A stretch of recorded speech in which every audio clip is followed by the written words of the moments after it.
A variation of a theme that you'll hear in pretty much every Tell the Winning Story workshop is the idea that the single greatest roadblock that gets in the way of great storytelling is judgment.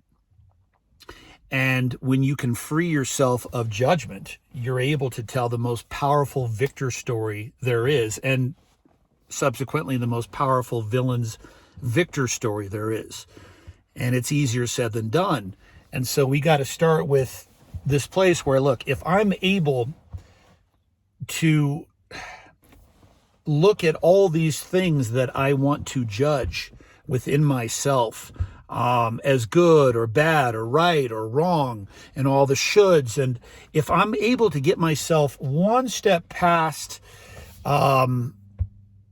that kind of mental and emotional bile in looking at these things that I want to judge, these things that I'm going, no, no, no, or trying to carve out of my life like a boil with, like good luck. If I'm able to look at any of those areas of my life that I feel massive judgment towards with a little bit of curiosity, with a little bit of wonderment, with a little bit of that feeling that comes when you say, what else could this be? Then I'm in a place to tell the most powerful story there is, because, and I don't know if you entirely do it, but I've freed myself at least a lot more of this greatest vice that gets in the way of telling the winning story.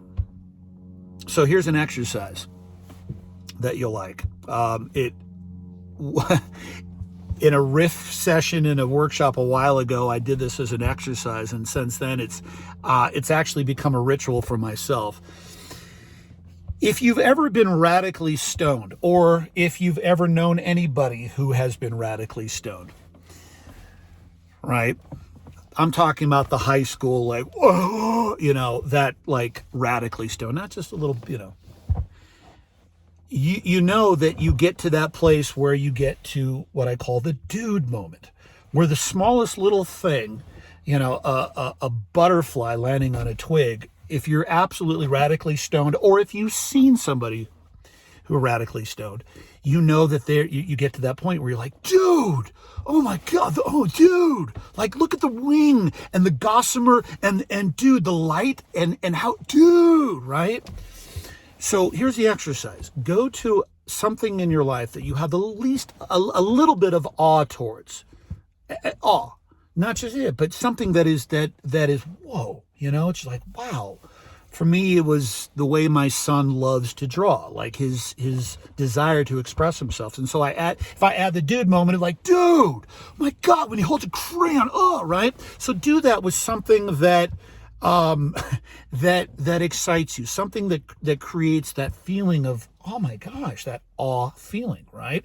And then put on your dude hat. Dude, magnify. I mean, really, dude, you're like, so like Keanu Reeves, kind of like, oh my God, right. Go ahead and exaggerate it, but really, really commit to the dudeness. This is amazing, right? Stretch it out. Okay, then let it go. And what is the feeling that you have? That whoa, behind the, the feeling is awe. Now go to judgment and turn that awness, that dudeness towards the things that you are judging that are creating that emotional vice towards you. And if you're a little bit more curious about those things, if you're just a skosh more, wow, okay, less judgmental, you're on the right path.